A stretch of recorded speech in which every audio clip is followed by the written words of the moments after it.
to tầm một tiết trong hiên giấy tha chun chiết khmai mà nè sờ xe bịa khmai khó mà bắt á đôi đào rẻ khảo bình xả chứ trong hiên giấy bịa này bà nửa bữa thì dương oi đông lay từ lừa so xa chiết dương tổng óc nè mà dương xa sớm ai mưa bà xong chỉ bị số bao ở đây bà thằng Alex cho mau sờ xe pi atabot sầm lên còn lướt ti mùi bà lên ti mùi bà hay proteka sầm lên còn lướt ti mùi thì phong đai cứ tơ banประพฤติ lang តាំងពីថ្ងៃទី21មករា2024បាទ2ឆ្នាំកន្លងទៅមិញបាទសម្រាប់ខ្ញុំអបតគឺមានអារម្មណ៍ថាសោកស្ដាយខ្លាំងមែនទែនបាទស្ដាយខ្លាំងដោយសារអត់បានចូលរួមនៅព្រឹត្តិការណ៍មហាព្រឹត្តិការណ៍នេះបាទលើកទី1អត់ដឹងបាទលើកទី2ដឹងដែរតែអត់មានឱកាសបាទប៉ុន្តែសម្រាប់លើកទី3នេះបាទសន្យាថានឹងចូលរួមឲ្យបានបាទបដិញ្ញាចិត្តថានឹងចូលរួមឲ្យបានបាទពួកចូលឈ្មោះហើយចូលឈ្មោះហើយអញ្ចឹងត្រូវទៅបាទលើកទី3នេះផងដែរគឺព្រឹត្តិការណ៍សម្ដែងអង្គរនឹងប្រព្រឹត្តទៅនៅថ្ងៃទី18មករា2026ខាងមុខនេះបាទអញ្ចឹងសម្រាប់បេក្ខភាពចូលរួមបាទបេក្ខជនដែលមានជាឈ្មោះបេក្ខភាពចូលរួមនៅក្នុងព្រឹត្តិការណ៍នេះបាទត្រៀមខ្លួនទាំងអស់គ្នាបាទវឹកហាត់ការសរសេរបាទស្រាវជ្រាវឯកសារប្រវត្តិសាស្ត្របាទតាក់ទងនឹងពាក្យពេចន៍ភាសាបាលីសំស្ក្រឹតអីទាំងអស់បាទតែព្រឹត្តិការណ៍សម្ដែងអង្គរនេះគឺជាកម្មវិធីដែលសរសេរតាមអានបាទបើយើងស្ដាប់ថាការសរសេរតាមអានវាដូចជាងាយស្រួលក៏ប៉ុន្តែបាទបើយើងដឹងពីការប្រកួតប្រជែងនឹងវិញបាទយើងដឹងថាអូមិនធម្មតាបាទមិនធម្មតាពីព្រោះវាមានតាក់ទងច្រើនទៀតតាក់ទងនឹងពាក្យពេចន៍ជួនកាលពាក្យដែលយើងមិនធ្លាប់ដឹងផងបាទបើសិនជាយើងអត់សូវបានអានសភៅយើងអត់ដឹងទេបាទយើងអត់ដឹងទេទី1ទី2តាក់ទងនឹងវេយ្យាករណ៍ក៏សំខាន់ដែរបាទអញ្ចឹងត្រូវត្រៀមទាំងអស់បាទការវឹកហាត់សរសេរមិនចុកដៃទៀតបាទអត់ធ្លាប់សរសេរទេបាទអរគុណបាទអញ្ចឹងនិយាយដល់ចំណុចនេះគឺសូមអរគុណខ្លាំងមែនទែនបាទទៅដល់ក្រសួងអប់រំក៏ដូចជាស្ថាប័នពាក់ព័ន្ធផ្សេងទៀតដែលមានគំនិតផ្ដួចផ្ដើមបាទបង្កើតឲ្យមានព្រឹត្តិការណ៍សម្ដែងអង្គរនេះឡើងបាទជាពិសេសគឺអាដាមលីមុនហុកបាទដែលជាអ្នករៀបចំព្រឹត្តិការណ៍សម្ដែងអង្គរនេះឡើងបាទខ្ញុំសូមឲ្យមេដៃបាទល្អមែនទែនពីព្រោះវាជាព្រឹត្តិការណ៍មួយដែលបញ្ញាអារម្មណ៍ដាស់ស្មារតីបងប្អូនយុវជនយើងទាំងអស់គ្នាជាពិសេសយុវជនចំនួនក្រោយបាទជាទៅពាំងស្នងរស័យនឹងឲ្យគាត់ងាកមកស្រឡាញ់នៅអក្សរសាស្ត្រជាតិយើងបាទកុំឲ្យមានទម្លាប់ខុសទៀតណាបាទពីព្រោះកន្លងមកយើងចាក់ស្ដាយយើងក៏លេងមើលបណ្ដាញសង្គមមួយថ្ងៃយើងឃើញបាទអញ្ចឹងខ្ញុំអត់វែងឆ្ងាយទៀតទេបាទនាំអារម្មណ៍ពុកម៉ែបងប្អូនទាំងអស់គ្នាបាទជាពិសេសអ្នកដែលមានបំណងបាទចង់ទៅប្រកួតប្រជែងនៅក្នុងព្រឹត្តិការណ៍សម្ដែងអង្គរបាទឬក៏អ្នកដែលមានឈ្មោះហើយបាទនឹងត្រៀមនៅថ្ងៃទី18មករា2026ខាងមុខនេះតោះវឹកហាត់សរសេរអក្សរដៃជាមួយខ្ញុំបាទទាំងអស់គ្នា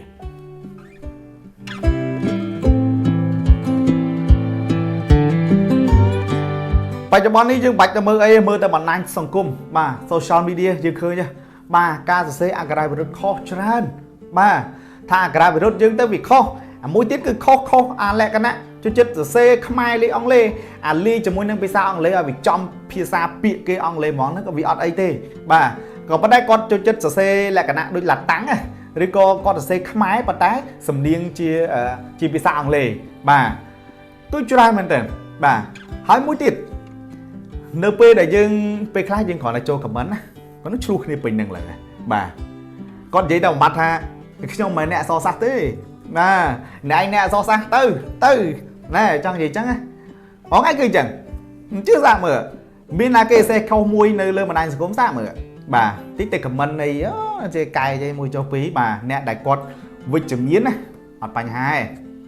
តែអ្នកដែលគាត់អវិជ្ជមានបាទតានេះទៅសាកមើលបាទឆ្លោះគ្នាលើហ្នឹងបាទអញ្ចឹងអាត្រង់ហ្នឹងអាភាសាដែលថាខ្ញុំមិនមែនអ្នកអក្សរសាស្ត្រទេអាហ្នឹងដែលធ្វើឲ្យអក្សរសាស្ត្រខ្មែររបស់យើងបច្ចុប្បន្នហ្នឹងគឺវាដុនដាបបាទវាដុនដាបវាជាបុថាយើងអត់បានឲ្យតម្លៃវាបាទកាលណាយើងចង់ឧទាហរណ៍មួយរបស់មួយដែលយើងអត់បានឲ្យតម្លៃបាទយើងអត់សូវខ្វល់ខ្វាយខុសឬត្រូវទេខ្ញុំឧទាហរណ៍ងាយយល់ទាំងអស់គ្នាជៀនធម្មតានិងជៀនពេជ្របាទបើជៀនធម្មតាធ្លាក់ជ្រុះទៅណាទៅបាត់ទៅទិញថ្មីទៅបាទអាជៀនប៉ុណ្្នឹងនោះសាក់ជូនជៀនពេជ្រមើលបាទមើលសាក់ជូនជៀនពេជ្រមើលបំវល់បាទសាក់មើលអាហ្នឹងចង់និយាយចឹងដោយសារតែយើងឲ្យតម្លៃទៅលើអាពេជ្រនោះបាទនៅពេលដែលរបស់មួយយើងបានឲ្យតម្លៃវាបាទគឺយើងយកចិត្តទុកដាក់យើង take care វាណាបាទ ដល់ពេលរបស់ដែលវាអត់មានតម្លៃយើងអត់បានឲ្យតម្លៃវាទៅជារបស់អត់ប្រយោជន៍បាទអញ្ចឹងវាខុសគ្នាអីបើយើងប្រៀបធៀបមកបច្ចុប្បន្នដែលយើងអត់បានឲ្យតម្លៃទៅលើអក្សរសាស្ត្រយើងនេះបាទ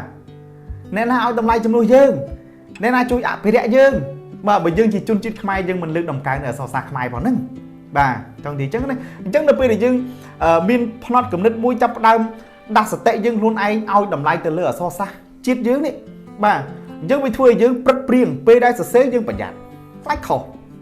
បាទអាហ្នឹងបានយើងឲ្យតម្លៃយើង take care វាអញ្ចឹងបានខ្ញុំសរសើរទៅដល់ព្រឹត្តិការណ៍នេះដោយសារតែគឺវាសំខាន់អញ្ចឹងនៅពេលដែលយុវជនយើងទាំងអស់គ្នាគាត់ងាកមកស្រឡាញ់អក្សរសាស្ត្រជាតិគាត់ឲ្យតម្លៃទៅលើអក្សរសាស្ត្រជាតិយើងអញ្ចឹងពេលដែលសរសេរគឺគាត់យកចិត្តទុកដាក់ខ្លាចខុសបាទហើយបើសិនជាព្រឹត្តិការណ៍នេះគឺនឹងបន្តរៀបចំរហូតបាទហើយខ្ញុំជឿជាក់យ៉ាងមុតមមថានឹងមានកម្មវិធីនឹងជារៀងរហូតតទៅបាទអានេះគឺជាកម្មវិធីបាទរាល់ឆ្នាំហើយបាទមួយឆ្នាំម្ដងបាទមួយឆ្នាំម្ដងអញ្ចឹងនឹងមានបន្តទៀតបាទហើយ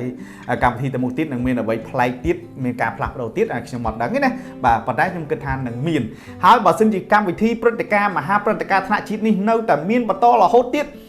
តទៅមុខទៀតខ្ញុំហ៊ាននិយាយថាជនជាតិខ្មែរម្នាក់សរសេរពាក្យខ្មែរខុសមួយម៉ាត់ណាដូចដើរស្រែខោពេញផ្សារអញ្ចឹងខ្ញុំហ៊ាននិយាយពាក្យហ្នឹងបាទនៅពេលដែលយើងឲ្យតម្លៃទៅលើអក្សរសាស្ត្រជាតិយើងទាំងអស់គ្នាបាទយើងសាកសម័យមើលបើយើងជាជនជាតិខ្មែររស់នៅក្នុងប្រទេសកម្ពុជាសរសេរពាក្យខ្មែរខុសដូចស្រែខោដើរពេញផ្សារអញ្ចឹងដូចអញ្ចឹងបាទអញ្ចឹងបើយើងប្រៀបធៀបមកបច្ចុប្បន្នយើងអត់តន់មានអាសក្តានុពលហ្នឹងទេបាទយើងអត់តន់មានបានន័យថាយើងអត់តន់ឲ្យតម្លៃទៅលើអក្សរសាស្ត្រយើងបានគ្រប់គ្នាទេបាទអញ្ចឹងទៅគឺចេះហើយអ្នកខ្លះដែលគាត់ត្រឡប់ខុសនៅតែខុសគាត់អត់កែទេគាត់ទៅដូចខ្ញុំនិយាយមិញអញ្ចឹងគាត់ថាគាត់មិនអ្នកអក្សរសាស្ត្រផងទៅកែស្អីឯងអ្នកអក្សរសាស្ត្រទៅឯងទៅធ្វើឲ្យត្រូវទៅបាទមានតាក់ទងឲ្យខ្ញុំមិនអ្នកអក្សរសាស្ត្រទេនិយាយចឹងចប់បាត់ហើយបាទហើយបើយើងនៅដេញណាំជ្រុះគ្នាបាទជួគ្នាបោះពេញហ្នឹងបាទអញ្ចឹងបានថាដោយសារតែពាក្យហ្នឹងខ្ញុំមិនអ្នកអក្សរសាស្ត្រហ្នឹងបាទអាហ្នឹងធ្វើឲ្យអ្នកដែលមានបេះដូងឆន្ទៈមនសិការស្រឡាញ់អក្សរសាស្ត្រជាតិហ្នឹងគឺគាត់បាត់សម្លេងពួកគាត់ហើយបាត់សម្លេងមិនគាត់លែងហ៊ានមានមតិទៀតហើយបាទពីព្រោះមានមតិមានតែការឆ្លោះទេបាទអញ្ចឹងគឺប៉ះពាល់ខ្លាំងមែនទែនហើយអក្សរសាស្ត្រយើងក៏កាន់តែធ្លាក់ដុនដាបទៅតាមហ្នឹងបាទប៉ុន្តែឥឡូវនេះយើងមានព្រឹត្តិការណ៍នេះខ្ញុំសង្ឃឹមថាតទៅមុខទៀតអក្សរសាស្ត្រខ្មែរយើងនឹងទទួលបាននៅការឲ្យតម្លៃខ្លាំងបាទព្រោះថាបេក្ខភាពបេក្ខជនក៏ដូចជាយុវជនយើងទាំងអស់គ្នាបាទជាពិសេសអ្នកដែលបានចូលរួមព្រឹត្តិការណ៍នឹងផ្ទាល់តែម្ដងណាគឺជាចំណែកមួយបាទគឺជាផ្នែកមួយនៅក្នុងការចូលរួមអភិរក្សអក្សរសាស្ត្រជាតិយើងទាំងអស់គ្នាបាទអញ្ចឹងត្រៀមទាំងអស់គ្នាបាទអញ្ចឹងពេលវេលាគឺមានទិសដៅតែមួយគត់គឺរំកិលទៅមុខបាទដើរទៅមុខណាបាទវាអត់រងចាំយើងទេបាទអញ្ចឹងសម្រាប់បេក្ខភាពដែលនឹងចូលរួមនៅក្នុងបាទព្រឹត្តិការណ៍សម្លេងកលើកទី3នៅឆ្នាំ2026ខាងមុខនេះបាទថ្ងៃទី18ខែមករាណាបាទត្រៀមខ្លួនទាំងអស់គ្នាបាទអញ្ចឹងការត្រៀមរបស់យើងទាំងអស់គ្នានេះបាទរួមទាំងខ្ញុំផងដែរនេះគឺគ្មានអីក្រៅពីការដែលវឹកហាត់ការសរសេរក៏ដូចជាស្រាវជ្រាវនៅឯកសារមួយចំនួនតាក់ទងទៅនឹងប្រវត្តិសាស្ត្រតាក់ទងទៅនឹងពាក្យពេចន៍ភាសាបាលីសំស្ក្រឹតអីហ្នឹងដែលយើងត្រូវដឹងពីពាក្យពេចន៍របស់វាបាទសរសេរបែបម៉េចណាហើយអាទម្លាប់ដែលយើងធ្លាប់ខុសពីមុនមកណាអាពាក្យដែលមានរអត់រមានណតនឃាតឬក៏អត់អីហ្នឹងអាហ្នឹងវាអាស្រ័យទៅលើវេយ្យាករណ៍អីផ្សេងទៀតបាទពាក្យខ្លះជានាមពាក្យខ្លះជាកិរិយាសព្ទអីអាហ្នឹងគឺយើងត្រូវសិក្សាឲ្យបានដឹងផងដែរបាទហើយជម្រាបជូនផងដែរនៅក្នុងអត្ថបទសំឡេងកលើកទី1នេះគឺមានពាក្យខ្លះខុសបាទហើយដែលខ្ញុំសង្កេតឃើញពាក្យមួយនេះគឺនេះដែលលោកអ្នកកំពុងឃើញនេះយៈសោធរៈបុរៈបាទពេលហ្នឹងនៅក្នុងអត្ថបទអត់មានរទេអត់មានរបាទអញ្ចឹងហើយពាក្យដែលត្រឹមត្រូវគឺមានរបាទយើងអានថាយៈសោធរៈបុរៈបាទហើយមែនតើទៅគឺអាចុច2ពីមុខនេះក៏អត់មានដែរបាទអត់មានដែរអាហ្នឹងគឺសិលាចារឹកតែម្ដងគឺអត់មានទេអាចុច2ហ្នឹងណាប៉ុន្តែយើងសរសេរនេះគឺជាទូទៅយើងសរសេរតាមការអានទៅទៀតបាទដោយសារយើងអានគឺយៈសោធរៈបុរៈអញ្ចឹងទៅគឺយើងចុចមានចុច2ពីក្រោយអញ្ចឹងទៅបាទពេលហ្នឹងគឺ bà chỉ pizza sang sạch đấy nè bà cứ bên này tha chỉ tì krong mùi bà giờ sau trẻ bỏ ra nó cứ chỉ tì krong mùi đại thọp chỉ đi từ đi tì pí này anh chặt mai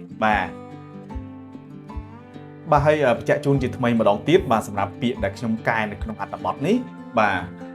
mình ăn ở mặt tại luôn ai thế là mà này ấy nhé bà cứ trong cát cà sạt sài chiếu hay chi phí xét cứ trong bàn xạ xua từ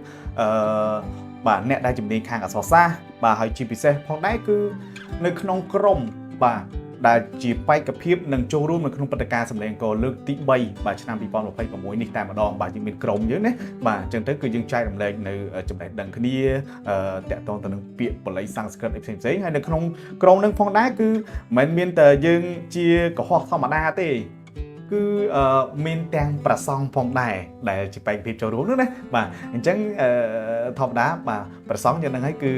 លោក បាន សិក្សា តាក់ទង ទៅ នឹង បល័យ សំស្ក្រឹត បាទ ជាង យើង ជា ប្រសព បាទ អញ្ចឹង គាត់ ច្បាស់ ណា បាទ ហើយ ក៏ មាន ឯកសារ យក ផ្សេងៗ ទៀត តាក់ទង ទៅ នឹង សាលា ចរិត ទៀត អញ្ចឹង គឺ យើង អាច ទទួល យក បាន ហើយ ក៏ មាន ការ ឯកភាព ផង ដែរ ពី សំណាក់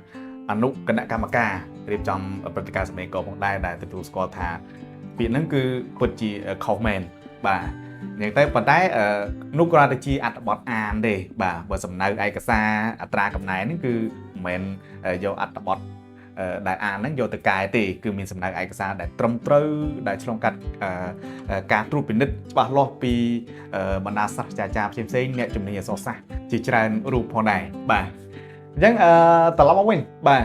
សម្រាប់បងប្អូនដែលនឹងត្រៀមខ្លួនណាបាទត្រៀមខ្លួនឬក៏អ្នកខ្លះក៏មានបំណងចង់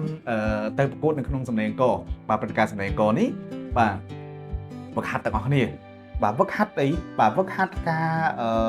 សរសេរអក្សរដៃរបស់យើងហ្នឹងបាទពង្រឹងសមត្ថភាពនៃការសរសេរបាទឲ្យមានលំនឹងដៃល្អបាទក៏ដូចជាមើលអក្ខរាវិរុទ្ធផងបាទណាកុំឲ្យសរសេរស្អាតដែរប៉ុន្តែសរសេរខុសណាបាទចឹងផ្ទៀងផ្ទាត់ទៅលើអក្ខរាវិរុទ្ធពីព្រោះសំឡេងអង្គការឲ្យបន្ទុកគឺទៅលើអក្ខរាវិរុទ្ធជាចម្បងបាទកាលណាសរសេរត្រឹមត្រូវតាមអក្ខរាវិរុទ្ធហើយបានបាទវាយតម្លៃទៅលើ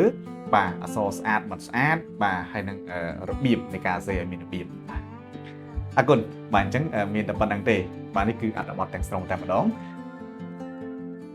បាទហើយសម្រាប់អត្ថបទនេះផងដែរបាទខ្ញុំបាទនឹងpost នៅលើបាទ Facebook page ផងដែរបាទអញ្ចឹងបងប្អូនអរគ្នាអាចបើសេវយកទៅហាត់សរសេរតាមបានណាបាទអត្ថបទពេញតែម្ដងបាទតាំងពីដើមរហូតដល់ចប់បាទអញ្ចឹងអរគុណបាទជូនពរសម្ដែងល្អទាំងអស់គ្នា